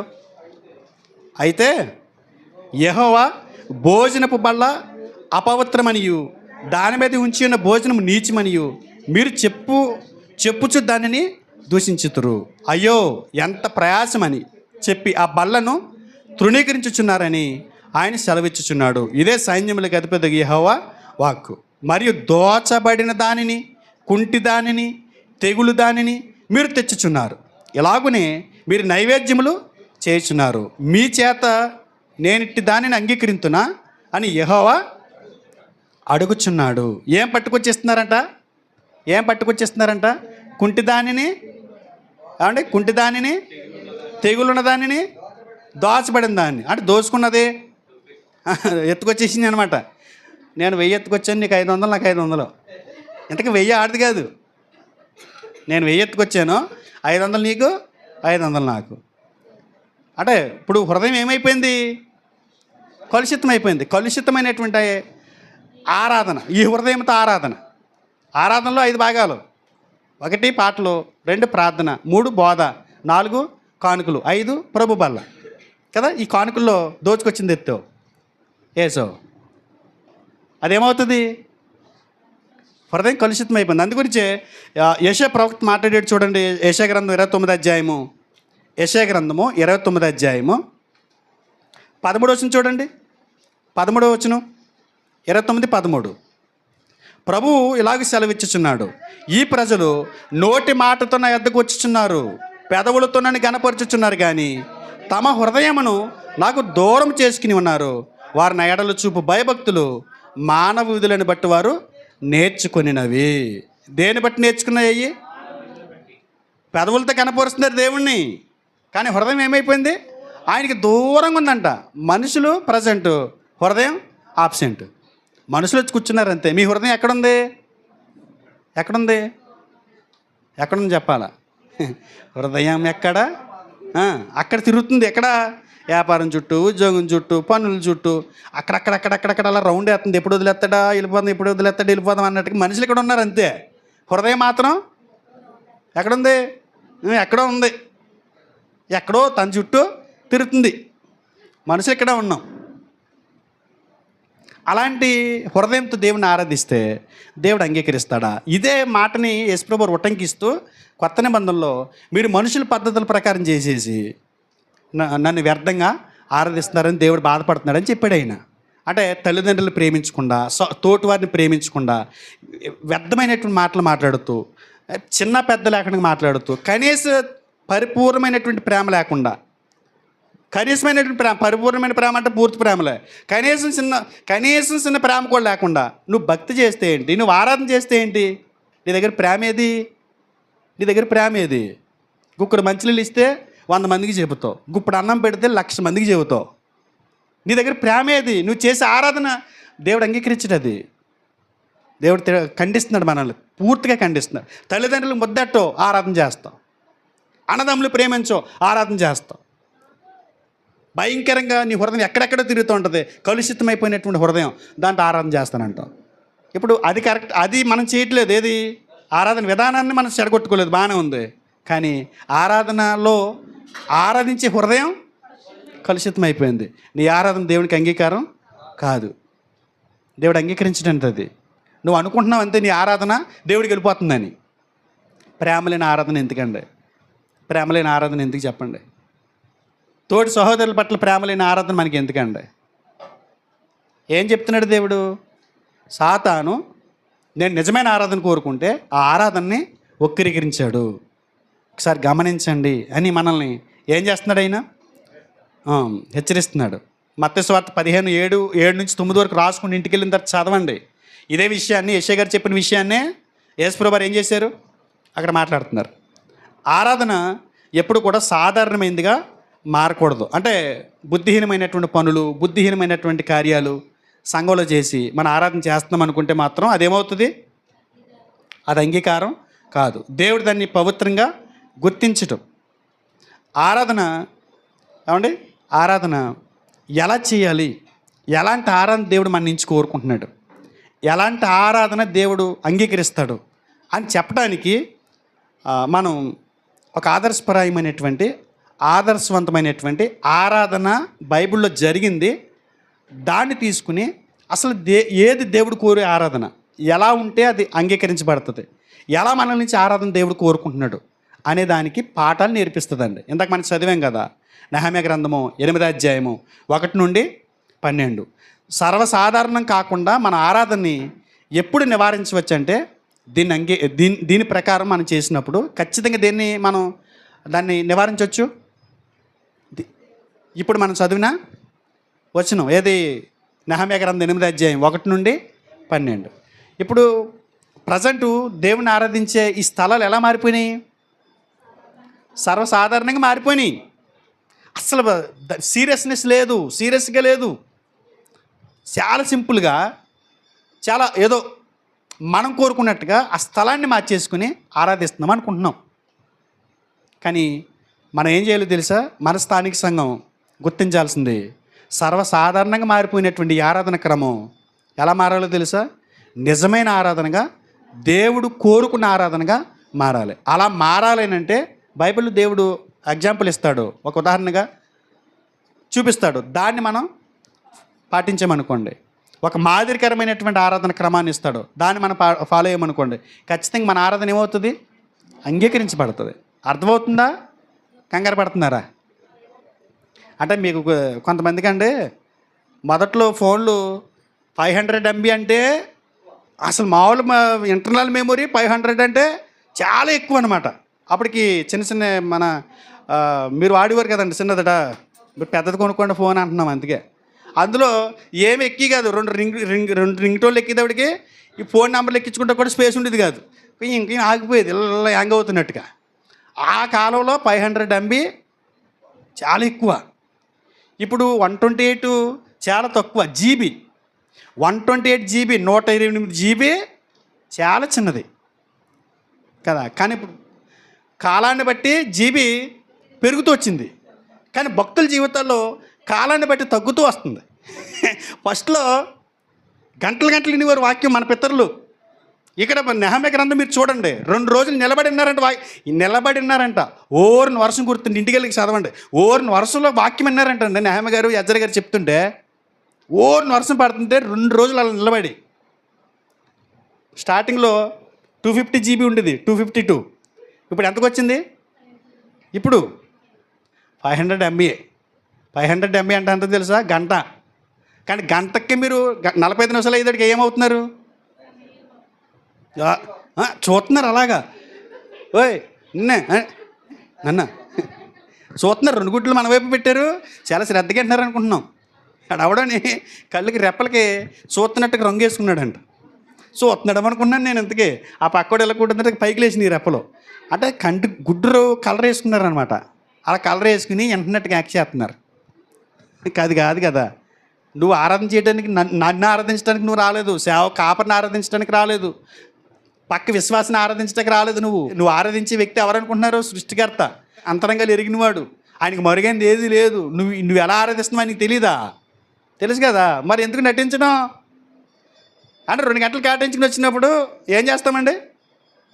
ఆ 2 గంటలు ఖచ్చితంగా ఓపెన్గా ఉండాలి. నువ్వు 2 గంటలనుకుని వచ్చి గంటకి నువ్వు ఓపిక అయిపోతే అది చాలా దారుణంగా ఉంటుందండి. మళ్ళీ మీకు ప్రత్యేకంగా క్లాసులు తీసుకోవాల్సి ఉంటుంది దేవుడు. అలాంటి చిన్న పరీక్షలు పెట్టాడు అనుకోండి, అంటే హాస్పిటల్కి వెళ్తున్నాము, హాస్పిటల్కి వెళ్ళినప్పుడు మన సీట్ వచ్చేదాకా కూర్చుంటామా లేదా? జస్ట్ ఇలాగా రెప్పాడుతున్నా కూడా పండిస్తారా? ఏ పేరు వచ్చింది చూడు, ఎవరిదో పేరు, పేరు ఎవరిదో వచ్చింది పిల్లు. అలా గబుక్కుని కన్ను రెప్పడితే ఎవరినో పిలిచేస్తారు, వాళ్ళు వెళ్ళిపోతారు నాకంటే ముందని. అప్పుడు మాత్రం ఇప్పుడు మాత్రం ఏదో రెఫరెన్స్ చెప్పాళ్ళ చెప్పనే అని ఏదో రెఫరెన్స్ వెళ్ళిపోయింది, ఏంటది అని అనేది అలా పడుకుంటారు అంతే. దారుణం అండి అదే. అసలు దేవుణ్ణి ఆరాధించడం అంటే ఏంటి? ఆ సృష్టి అక్కడికి వెళ్ళాక ఉంటుందండి మనకి. అసలు ఆయన చూస్తేనే, ఆ కటౌట్ చూస్తేనే అవుట్. ఇక మన పని అన్నీ వెళ్ళిపోతాయి. మొత్తం ముచ్చూరు చెమటలో మొత్తం ఈ నల్ల షర్ట్ వేసినా కూడా నల్ల షర్ట్ల నుంచి అన్నీ కనపడిపోతాయి. అంత చెమట పెట్టేద్ది మనకి. ఆయన ఎవరనుకుంటున్నారండి? ఆయన ఆరాధించే పరిస్థితులన్నీ మనం ఎలా మార్చేసుకున్నాం? అసలు ఆరాధించడానికి వచ్చామనుకుంటున్నామా, లేకపోతే ఏదైనా ఒక ప్రోగ్రామ్కో, లేకపోతే ఒక సినిమాకి వచ్చామా, లేకపోతే ఒక నాటికి వచ్చామా, లేకపోతే ఏమనుకుంటున్నాం? ఏ స్థలానికి వచ్చామనుకుంటున్నాం మనం? కలెక్టర్ ఆఫీస్కి వెళ్ళి మీరు పడుకోండి, సీసీ కెమెరాలు బయట ఉంటాయి, లోన్ ఉంటాయి. వాళ్ళకి కాలేజీ దగ్గరికి వెళ్తుంటే సీసీ కెమెరాలు బయట ఉంటున్నాయి, లోన్ ఉంటున్నాయి. ఎందుకు బయట? ఎవడన్నాడు ఎలా కూర్చున్నాడు ఏంటని చూస్తాడు లోన్ ఆఫీసరు. ఆడవాడాడు పడుకున్నాడు చూడు, వెళ్ళరమ్మానండి అంటారు. సార్ చూస్తున్నాడు లోన్ నుంచి అంటాడు. మీరు ఇక్కడికి వచ్చేసి మరి సీసీ కెమెరాల కంటే భయంకరుడు మన మధ్య ఉన్నాడన్న సంగతి మర్చిపోయి ఇలా పడుకుండా సిగ్గుచేటండి. ఇలా వాళ్తే దేవుడు చూస్తాడండి. మనుషులు చూసినా పర్లేదండి, మనుషులు నవ్వుకున్నా పర్లేదండి. దేవుడు ఎక్కిరింత మన బతుకులు ఏంటండి? ఆరాధన ఏది అంగీకారం అవుతుంది అని అడిగితే దేవుడు చెప్తున్నాడు, ఒక క్రమం ఇచ్చాడు, ఒక ఫార్ములా ఇచ్చాడు. ఆ ఫార్ములా ప్రకారం మనం వెళ్ళామనుకోండి, ఖచ్చితంగా అది దేవుడు అంగీకరిస్తాడు. సాతాను చాలా గలిబిలి చేశాడు మనల్ని. ఆ విషయమై మనం కొంచెం జాగ్రత్త వహించడం మనకి ఎంతైనా మంచిది. ఆరాధించడానికి వచ్చినప్పుడు ఇలాంటి విజ్ఞతతో నువ్వు ముందుకి నడవాలి. చూద్దాం ఒకసారి నెహమ్యా గ్రంథము 8వ అధ్యాయము 1వ వచనం చదువుదామా? 7వ నెల రాగా ఇశ్రాయేలీలు తమ పట్టణములలో నివాసులై ఉండిరి. అప్పుడు జనులందరూ ఏకమనస్కులై నీటి గుమ్మం ఎదుటనున్న మైదానమునకు వచ్చి, అంటే అక్కడ ఇజ్రాయెల్ ప్రజలందరూ కూడా ఒక ప్రాంతానికి వచ్చారు దేవుణ్ణి ఆరాధించడానికి, దేవుడి మాటలు వినడానికి. అప్పటికి ఆరాధన లేదండి వాళ్ళకి. బబులోని చెరలోకి వెళ్ళిపోయారు. ఆరాధించే మందిరం లేదు, సమాజ మందిరాలు లేవు, కూడుకోవటం అనేది లేదు. మరలా బబులోని చెరలోంచి బయటకు వచ్చేసిన తర్వాత, జెరుబ్బాబెల్ నాయకత్వంలో బయటకు వచ్చేసిన తర్వాత నెహమ్యా గారి నేతృత్వంలో ఇక్కడ మరలా ప్రజలందరినీ సమకూర్చడం జరిగింది. ఆ సమకూర్చినప్పుడు జనాలందరూ ఎలా వచ్చారంట? అంటే కరోనా వచ్చినప్పుడు మనం 3 సంవత్సరాలు మన పరిస్థితి ఏంటండి? దొంగసాటిగా చేసాం. ఫస్ట్ వేలో దొంగసాటిగా చేసాం ఆరాధనలో. ఒక ఆయన వచ్చేవాడు, సౌండ్ ఎట్టద్దని వాడు, సౌండ్ ఎడితేనే ఆరాధనకు రానని వాడు, పోలీసులు అరెస్ట్ చేస్తున్నారంటే తీసుకెళ్తారంటని తీసుకెళ్ళిపోతారని భయపడిపోడు. అంత భయంతో ఆరాధన చేసాము. తర్వాత ఇంకా ఫస్ట్ వే అయిన తర్వాత ఎండింగ్లో మొత్తం బ్లాక్ చేశారు అన్నీ. మొత్తం అసలు కనీసం పెట్ట తిరగటం కూడా వీలు లేకుండా అయిపోయింది. 2 సంవత్సరాలు అయిన తర్వాత ఎప్పుడు తీస్తారా అని ఎదురు చూసామా లేదా? ఎప్పుడు వెళ్తామో ఆరాధనకి, ఎప్పుడు వెళ్తామో, అయ్యో ఎంతకాలమైంది సహవాసం చేసి ప్రజలతో తిరిగి, ఎంతకాలమైంది సమాజంలో తిరిగి, ఎంతకాలమైంది అని ఆతృతతో ఎలా వచ్చేసారు? ఆ టైప్లో 70 సంవత్సరాలు ఆరాధన లేదు వీళ్ళకి. 70 సంవత్సరాలు బబులోని చెరలో ఉన్నారు. విడుదల వచ్చిన తర్వాత నెహమ్యా గారి నాయకత్వంలో మరలా సమకూర్చినప్పుడు వాళ్ళందరూ ఎలా వచ్చేసారట? ఏక మనసుతో. ఏ మనసుతో? ఏక మనసుతో. అక్కడ చెప్పాడు కదా, మళ్ళీ చదువుతారు అది. అప్పుడు జనులందరూ ఏక మనస్కులై ఏం చేశారట? నీటి గుమ్మం ఎదుటనున్న మైదానమునకు వచ్చి. ఏమండి ఎక్కడికి వచ్చారు వీళ్ళు? ఒక మైదానానికి వచ్చారు. అక్కడ 9వ వచనం చూడండి ఒకసారి.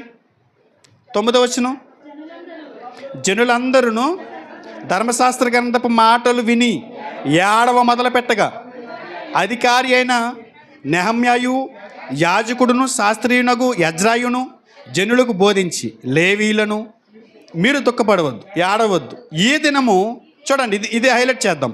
ఈ దినము మీ దేవుడైన యెహోవాకు ప్రతిష్ఠిత దినమని జనులతో చెప్పారు. ఈ దినము మీ దేవుడైన యెహోవాకు ప్రతిష్ఠిత దినమని జనులతో చెప్పారు. మీరు ఆడొద్దు, మీరు దుఃఖపడొద్దు ఎందుకంటే ఈ దినము మీ దేవుడైన యెహోవాకు ప్రతిష్ఠిత దినం.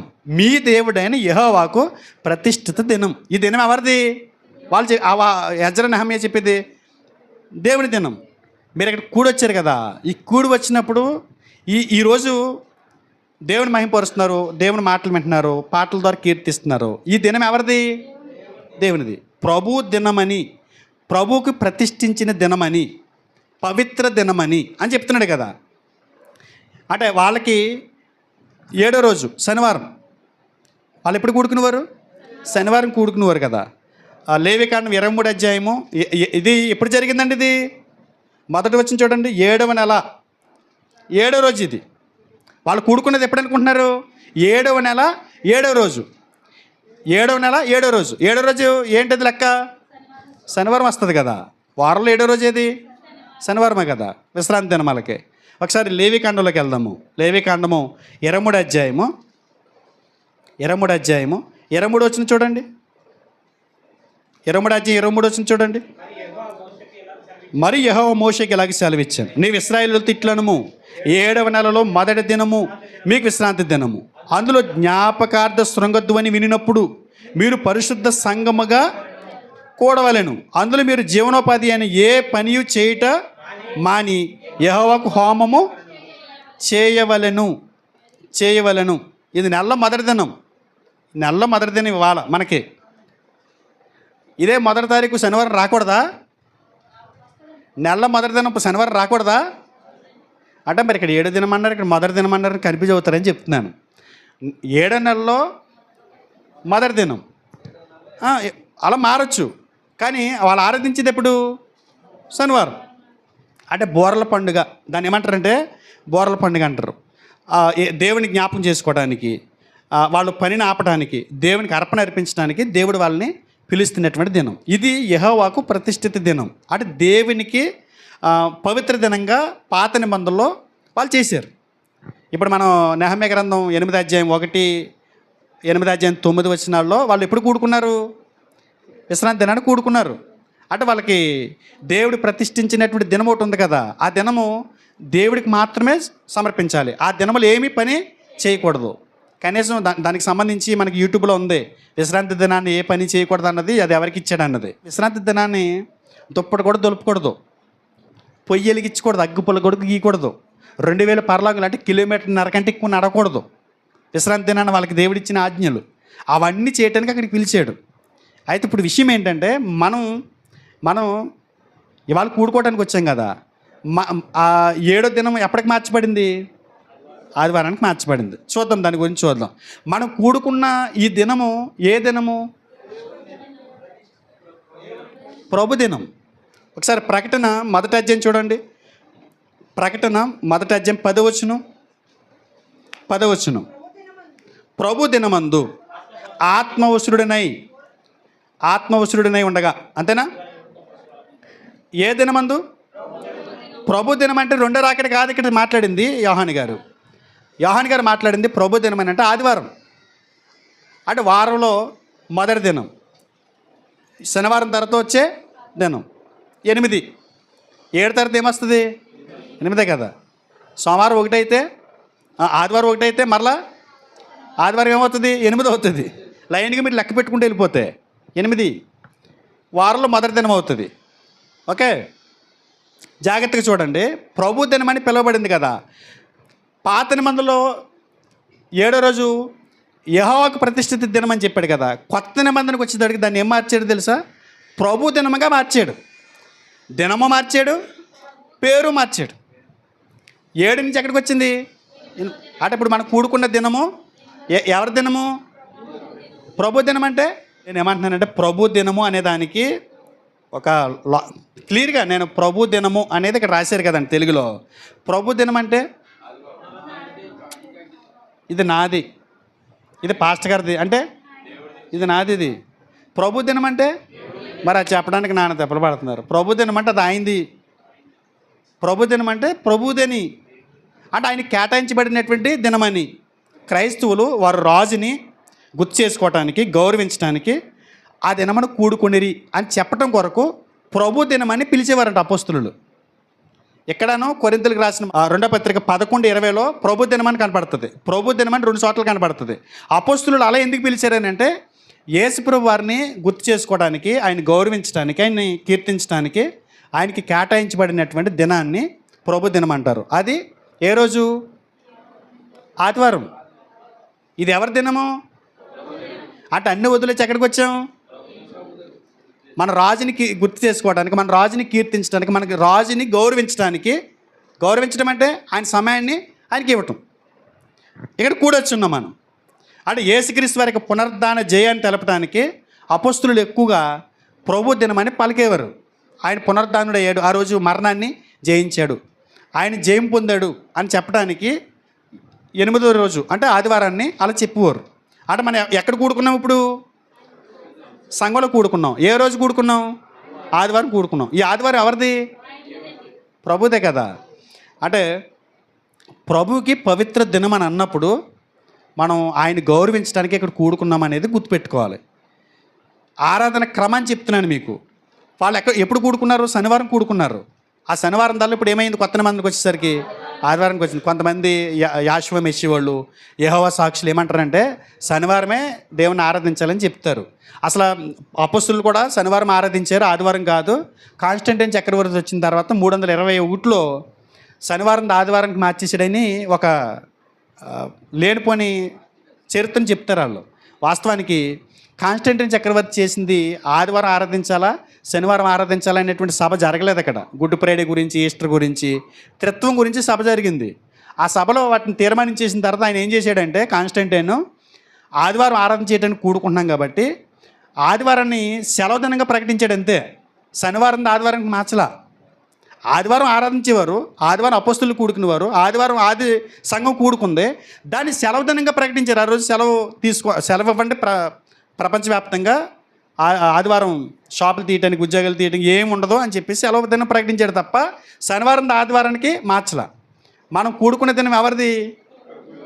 ప్రభు దినము. దీన్ని గుర్తుపెట్టుకోండి. ఆరాధన ఒక పవిత్ర సమావేశంగా దేవుడు ఆయన మహిమపరచడానికి, మనం చేయాల్సినటువంటి పనులు చేయడానికి మనం ఈ దినము కూడుకున్నాం. ఇది కొన్ని కార్యక్రమాలు చేయడానికి కూడుకుంటున్నాం. అంటే మనం గుర్తుపెట్టుకోవాల్సింది ఏంటంటే ఆరాధన క్రమంలో ఈరోజు మనకు ప్రత్యేకత ఎందుకు ఇస్తామని అంటే ఆ రోజు సందా పోగేశారు, కానుకలు పోగేశారు.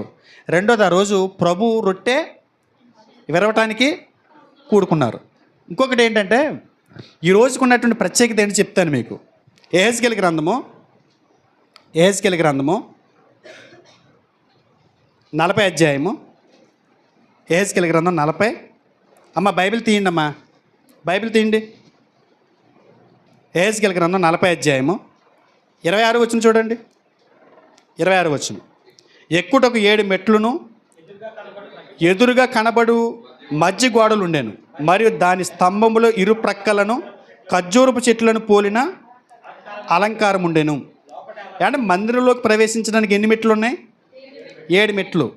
యెహెజ్కేలు గారు 1000 ఏండ్ల పరిపాలనలో దేవుని మందిరం ఎలా ఉంటుందో, దేవుని మందిరంలోకి వెళ్ళేటప్పుడు ఎన్ని మెట్లు ఉంటాయో చెప్పే క్రమంలో పాత నిబంధన మందిరానికి 7 మెట్లు ఉండేవని మాట్లాడుకుంటూ వస్తున్నాడు. 1000 ఏండ్ల పరిపాలన ఉండే మందిరానికి ఎన్ని మెట్లు ఉంటాయో చెప్పే ముందు ఇది చెప్పుకొస్తున్నాడు. పాత నిబంధనలు ఎన్ని మెట్లు ఉన్నాయి? 7 మెట్లు ఉన్నాయి. ఈ 8వ దినము అంటే మొదటి దినము ఆదివారము ప్రభువుకు ప్రతిష్ఠించిన దినం అని చెప్పిన మనం ఈ 8వ దినానికి మరొక ప్రత్యేకత ఉందని చెప్తున్నాం. 8వ దినానికి ఉన్నటువంటి మరొక ప్రత్యేకత ఏంటంటే 8వ దినాన పరిశుద్ధాత్ముడు భూమి మీదకి వచ్చాడు. ఎక్కడికి వచ్చారు? భూమి మీదకి వచ్చారు 8వ దినాన. ఒకసారి చూడండి, అపోస్తుల కార్యములు 2వ అధ్యాయము 1వ వచనం చూడండి. పెంతెకొస్తు పండుగ దినమున వచ్చినప్పుడు అందరూ ఒక చోట కూడి ఉండిరి. అప్పుడు వేగముగా వీచి బలమైన గాలి వంటి ఒక ధ్వని ఆకాశం నుండి అకస్మాత్తుగా వారు కూర్చున్న ఇల్లంతయు నిండెను. మరియు అగ్ని జ్వాలల వంటి నాలుకలు విభాగింపబడినట్టుగా వారికి కనబడి వారు ఒక్కొక్కని మీద రాలగా అందరూ పరిశుద్ధాత్మతో నిండిన వారే. ఆ ఆత్మ వారికి వాక్శక్తి అనుగ్రహించిన కొలది అన్య భాషలతో మాట్లాడసాగిరి. ఎవరు వచ్చారండి భూమి మీదకి? పరిశుద్ధాత్ముడు వచ్చాడు. ఏ రోజుని? 8 అక్కడ ఉందా? ఏ రోజు వచ్చాడు? పెంతెకొస్తు పండగ రోజున వచ్చాడు. పెంతెకొస్తు పండగ రోజున ఎవరు వచ్చారు భూమి మీదకి? పరిశుద్ధాత్ముడు వచ్చాడు. పెంతెకొస్తు అనే పండగ రోజున ఎవరు కూడుకున్నారు? సంఘం కూడుకున్నారు. అంటే సంఘం కూడుకున్నట్టు ఖచ్చితంగా అది ఏ రోజు అయి ఉండాలి? ఆదివారం అయి ఉండాలి. ఆదివారం పరిశుద్ధాత్ముడు భూమి మీదకి వచ్చాడు అని చెప్పడానికి రీజన్ ఏంటంటే పెంతెకొస్తు అంటే లాటిన్ లాంగ్వేజ్ అండి. అది పెంటా అంటే 50, పెంటా అంటే 50 అంటే 7 విశ్రాంతి దినాల తర్వాత అయిపోయిన తర్వాత వచ్చే రోజుని పెంతెకొస్తు అంటారు. 7 విశ్రాంతి దినాలు పాటించిన తర్వాత 7 ఏళ్ళు 49 రోజులు అయిన తర్వాత 50 రోజుని ఇలా కూడుకుని ఆ పండగ ఆచరించేవారు. 7 విశ్రాంతి దినాలు అయిన తర్వాత వచ్చే రోజు ఎన్నో రోజు? 50. పెంట అంటే 50. ఆ రోజున పరిశుద్ధాత్ముడు భూమి మీదకి వచ్చారు. యేసుప్రభువు వారు చనిపోయిన తర్వాత అక్కడి నుంచి లెక్క పెట్టుకుంటూ వస్తే 50 రోజు ఈ రోజు వచ్చింది. 50 రోజు అంటే 7 ఏళ్ళు 49, 7 విశ్రాంతి దినాలు ఇంటూ 7 ఏళ్ళు 49, 50 రోజు పరిశుద్ధాత్ముడు భూమి మీదకి వచ్చారు. యేసుప్రభువు వారు చనిపోయిన తర్వాత 50 రోజులు పరిశుద్ధాత్ముడు భూమి మీదకి వచ్చారు. అంటే 50కి ఉన్నటువంటి ప్రత్యేకత ఏంటంటే పెంతెకొస్తు అని పండగ చేసేవారు. పెంతెకొస్తు అనే పండగ రోజు ఏ రోజు? 7 విశ్రాంతి దినాలంటే 49 కదా. 7వ రోజు ఏమొస్తుంది? శనివారం కదా. తర్వాత రోజు ఏంటి? ఆదివారం. అంటే పెంతెకొస్తు అనే రోజు ఏ రోజు? ఆదివారం. ఎవరు వచ్చారు? పరిశుద్ధాత్ముడు వచ్చి నూతన శకానికి నాంది పలికాడు, నూతనత్వానికి నాంది పలికాడు. 8వ రోజుకు ఉన్నటువంటి ప్రత్యేకత అది. ఆదివారానికి ఉన్నటువంటి ప్రత్యేకత అది ప్రభు దినం మాత్రమే కాదు, ప్రభుని గౌరవించడానికి వచ్చే దినమే కాదు, అది దేవునికి అంగీకారమైందని చెప్పడానికి పరిశుద్ధాత్ముడు కూడా ఆదివారం ఈ భూమి మీదకి వచ్చారు. అది నూతనత్వంతో కూడుకున్నది. మీరు ఎక్కడ చూస్తారంటే లేవికాండం 23:16లో 50 రోజు 7 విశ్రాంతి దినాలు అయిన తర్వాత మరుసటి రోజు కూడుకోమని చెప్తాడు అక్కడ. ఒకసారి చూడండి.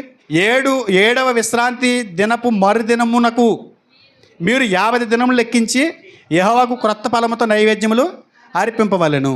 మీరు మీ నివాసములలో నుండి తూములు 2 వంతుల పిండి గల 2 రొట్టెలను అల్లాడించి అర్పణగా తేవాలను. ఎన్ని రొట్టెలు తేవాలి?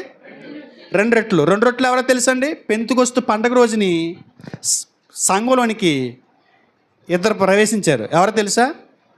క్షమించాలి, ఆ రోజు ప్రవేశించకపోయినా మళ్ళీ 10 అధ్యాయాలు ప్రవేశించారు. యూదులు ఒక రొట్టె అయితే అన్యజనులు మరొక రొట్టె. సంఘంలోనికి 2కి ఆహ్వానం. వీరిద్దరితో ఆరాధన ప్రారంభించడానికి ఇక్కడ సూచనగా రాయబడింది. అన్యులు, యూదులు వీళ్ళిరువురు కూడా ఎక్కడికి వచ్చారు? సంఘంలోనికి చేర్చబడ్డారు. ఈ రెండింటితో పండగ చేయమంటున్నాడు ఆయన. ఇరువురు కలిసి నన్ను ఆరాధించండి అని చెప్తున్నాడు. ఇరువురు కలిసి నాకు అర్పించండి అంటున్నాడు, నన్ను సేవించండి అని చెప్తున్నాడు. అంటే పెంతెకొస్తు అనేది ఏ రోజు?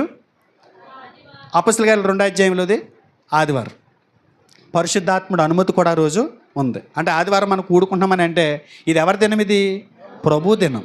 అంటే ఇక్కడ కూడుకుంటున్నాము అనేది ఖచ్చితంగా మనం ఇది గుర్తుపెట్టుకోవాలి. ఈ దినాన్ని మనం ఏం చేయకూడదు? నిర్లక్ష్యం చేయకూడదు. జీవనోపాధి అయినటువంటి ఏ పని మనం చేయకూడదు. ఎందుకని? అది ఆయన దినం. అది ఆయనకి ప్రతిష్ఠించబడింది. ఆయన రాజుగా ఆయన మరణాన్ని జయించి తిరిగి లేచినటువంటి దినం. ఆయన మన ప్రభువుగా అభిషేకించబడినటువంటి దినం. అది ఆయనకి ఆ ప్రత్యేకత ఇవ్వాలి. ఇందాక యెహెజ్కేలు గ్రంథం 40 అధ్యాయము 26 వచనం చదివాం కదండి. అది దేనికి సంబంధించింది? పాత నిబంధనలో మందిరానికి సంబంధించి 7 మెట్లు ఉండేవి. 7 మెట్లు అవ్వగానే లోనికి వచ్చేసేవాళ్ళు. పైనుంచి పైకి ఎక్కుతున్నాం, కింద నుంచి 1, 2, 3, 7 వచ్చేటప్పటికి ఏమొచ్చేసింది? లోనికి వచ్చేసాం. కానీ 1000 ఏండ్ల పరిపాలనలో 7 మెట్లు ఉండవు, 8 మెట్లు ఉంటాయని చెప్పాడు. చూడండి యెహెజ్కేలు గ్రంథము 40 అధ్యాయము 34 వచనం చూడండి. దాని మధ్య గోడలు బయట ఆవరణం తట్టు చూచుచుండాను. ఈ ప్రక్కను ఆ ప్రక్కను దాని స్తంభముల మీద ఖర్జూరపు చెట్లు పోలిన అలంకారం ఉండెను. ఎక్కుటకు 8 మెట్లు ఉన్నాయి, ఎక్కుటకు 8 మెట్లు ఉండెను. 7 నుంచి ఎందుకు వచ్చేసింది అంటే దేవుడు అనుమతి చూపిస్తున్నాడు. కొత్త 1000 ఏండ్ల పరిపాలన అంటే త్వరలో వచ్చేది కాదు. మనం 1000 ఏండ్ల పరిపాలనలో ఉన్నాం. సంఘం ఏ రోజు అయితే స్థాపించబడిందో, సంఘమే రాజ్యం అయితే, సంఘమే దేవుని మందిరం అయితే, సంఘంలోనికి మనం ప్రవేశించడానికి 8వ రోజు అంటే ఆదివారాన్ని దేవుడు అనుమతిస్తున్నాడు. 8 అంటే మొదటి దినానికి ఎంతో ప్రత్యేకత ఉంది. ఆదివారానికి దేవుడు ఎంతో ప్రత్యేకత ఇచ్చాడు. అందుగురించే దేవుడిని ఆరాధించడానికి మనం ఎప్పుడు కూడుకోవాలి? ఆదివారం కూడుకోవాలి. ఏం చేయాలి ఆ రోజు? మనం చేయాల్సినటువంటి పనులన్నీ కూడా చేయాలి. ఈ సమావేశాన్ని సాధారణమైనటువంటి సమావేశంగా మార్చడం వల్ల ఏమైందంటే ఆదివారం అంత విలువ ఉందా? రావాలనుకుంటూ వస్తున్నారు, మానేయాలనుకుంటే అసలు ఇంత తెలిసింది, పరిశుద్ధాత్ముడే అనుమతి ఇచ్చాడని, యేసుక్రీస్తు వారు మరణాన్ని చేసి తిరిగి లేచిన రోజని, ఆయన చక్రవర్తిగా చేయబడిన రోజని, ఆయన గౌరవాన్ని ఆయన గౌరవించడానికి, ఆయన కీర్తించడానికి మనం ఇక్కడ కూడి వస్తున్నామని, 8 మెట్లు 1000 ఏళ్ల పరిపాలనలో ఈ అనుమతిని ఇచ్చాడని ఇవన్నీ మర్చిపోయి ఆ రోజు ప్రభు బలలో ఉండాలన్న సంగతిని, కానుక వేయాలన్న సంగతిని ఇవన్నీ మర్చిపోయి లోకలు మనం తిరుగుతూ ఉంటే ఆ ఆరాధన ఎలా అంగీకారం అవుతుంది? నువ్వు వచ్చినప్పుడల్లా చేస్తూ ఉంటుంది, ఆరాధన ఎలా అవుతుంది? నీకు ఎప్పుడు గుర్తొస్తే అప్పుడు వస్తుంది, ఆరాధన ఎలా అవుతుంది? నువ్వు ఏ దినాన్ని గౌరవించాలి? ఆదివారాన్ని ఖచ్చితంగా మనం గౌరవించాలండి. అది ప్రభుకు ప్రతిష్ఠించింది, ప్రభు దినం అని చెప్పబడింది. మన ఆరాధనలో మొట్టమొదటి మెట్టు ఏంటంటే ఆదివారాన్ని మనం గౌరవించాలి. అంటే దినమును గౌరవించడం కాదు, ఆ దినమును కూడుకోమని చెప్పినటువంటి విధానాన్ని బట్టి ప్రభువుని కీర్తించడానికి, ప్రభువుని కనపరచడానికి, ఆయన త్యాగాన్ని స్మరించడానికి, ప్రభు బలలో పాలుపంపులు పొంది ఆయన రాజ్యంలో సభ్యులు అవడానికి మనం ఖచ్చితంగా ఆ రోజు రావాలి. మొదటి విషయమే చెప్పాను నేను. దేవుని చిత్తం అయితే చాలా విషయాలు ఉన్నాయి, మనం ఒక్క పాయింటే తీసుకున్నాం. ఆరాధనకి ఒక నమూనా ఇచ్చాడు కదా దేవుడు పాత నిబంధనలో, నెహెమ్యా గ్రంథం 8వ అధ్యాయంలో ఒక విషయాన్ని చూసాం. అది వాళ్ళు ఆరాధించడానికి కూడుకున్న దినం, కొత్త నిబంధనలో క్రైస్తవులు కూడుకుని ఆరాధించడానికి వచ్చిన దినం, అది ఆదివారం. ఈ ఆదివారాన్ని ఎవరైతే గౌరవిస్తారో వాళ్ళు దేవుడు కోరిన నిజమైన ఆరాధన చేస్తున్నట్టు లెక్క. మనసుని పెడతారా? ఇసుకొచ్చిందా? ఎందుకు 10 నిమిషాలు ముందుకెళ్ళాను నేను. మీరు ఇంటికెళ్ళి వండుకునే బాబా అలాంటివి పెట్టకండి అమ్మ బాబా, భయం వేస్తుంది నాకు. చిన్న కూర ఇస్తే 11ంటికి వస్తున్నారు, 11. మరి పాస్టమ్మ గారు 10 గంటలకి వంటలు చేసి, ఇదివరకు వంటలు చేసేది ఆవిడ, అన్నీ చేసేసి అన్ని రకాలు ఉండేసి 10ంటికి ఎలా వచ్చి కూర్చునేది? 5 గంటలకి మమ్మల్ని పడుకునిచ్చింది కదా, 5 గంటలకు లేకుండా అని 5 సార్లు లేపేది. 12ంటికి ఒకసారి, 1 గంటకు ఒకసారి, 3ంటికి ఒకసారి, 4ంటికి ఒకసారి, మొత్తం నిద్ర ఉండేది కదా నాకైతే. 5 అయిపోతుంది, 5 అయింది అని లేపేది. 5 గంటలు లేచి చక్కగా పని చేసుకుని కరెక్ట్గా సమయాన్ని పాటిస్తూ ఆరాధన గౌరవిస్తూ ఆదివారాన్ని నా ప్రభుని నేను కీర్తించాలని వచ్చేది. ఇలాంటి వంటలు పెట్టుకుని టైంని కూడా ఫాలో అవ్వట్లా. అల్లా అసలు 10 గంటలకు ఆరాధన అనుకోండి, నువ్వు 10ంటికి బయలుదేరి ఇంటి దగ్గర, నీలో ఏ ఊపు ఉంటుంది? నేను చూసినప్పుడు ఏంటంటే కంగారికి వెళ్ళిపోతున్నావండి, దేని గుద్దుతావు అన్నట్టుగా ఉంటుంది. 10 గంటలకు రావాల్సినోడు 10:30కి బయలుదేరావు, 10:30కి నువ్వు ఎలా వస్తున్నావు? సైకిల్ దాటుకుంటూ వెళ్ళిపోతున్నాడు పక్క నుంచి. నేను చూశాను, నా మనసులో బాధ వచ్చింది. ఏంటిది ఇలా వస్తున్నాడు, ఏంటి టైం అయిపోయింది, అగులు పొగులకి రావడం మనిషి ఇలా వస్తున్నాడు అంటే ఆదివారానికి విలువ లేదు వాళ్ళ జీవితాల్లో. కూర్చుని వెళ్ళిపోతాం కాదండి. నేను మీకు అన్యాయం చేసిన అవుతాను. ఈ విషయంలో నేను అన్యాయం చేయదలుచుకోలేదు. మీకు క్రమాన్ని అనుసరించండి, సత్య ఆరాధన మీరు చేయండి. దేవుడు అదే కోరుకుంటున్నాడు. ఇంత కూర వండుకొస్తానికే 3 చెరువులు నీళ్ళు తాగేసి వండుకొచ్చారు, బాగానే ఉంటున్నాయి కూరలు అన్నీ బాగుంటున్నాయి. మళ్ళీ వండుకొచ్చిన తర్వాత మా కూర ఎలా ఉంటుంది, ఫీడ్బ్యాక్ ఏమి ఇస్తారని ఎదురు చూపు. బాగుంది, ఇవన్నీ బాగానే ఉన్నాయి, బాగోలేదని నేను అంటలేదు. కానీ ఆ పని ఉన్నప్పుడు, నీకు పెద్ద బాధ్యత ఉన్నప్పుడు నువ్వు పెందలగడ లేచి పని చేసుకుని సమయానికి మందిరానికి వచ్చేస్తే ఆదివారం నీ ఆరాధన దేవుడికి అంగీకారం కదా. అది మనసుని పెడతారా? బాధపడినా కూడా దేవునికి స్తోత్రం. ఎందుకంటే కనీసం బాధపడితే ఆలోచిస్తారని. బాధపడి పగెట్టుకోకండి, ఓకే? పగట్టుకుని నా మీద కక్షలు కట్టేసి అక్కడెక్కడ ఏం చెప్పకండి. ఇలాగే ఉంటాను నేను ఆఖరి వరకు, ఈ లోకాన్ని ఇడిచిపెట్టి ఇలాగే ఉంటాను. కాబట్టి అలవాటు చేసేసుకోండి, ఓకే? ప్రార్థన చేసుకోండి.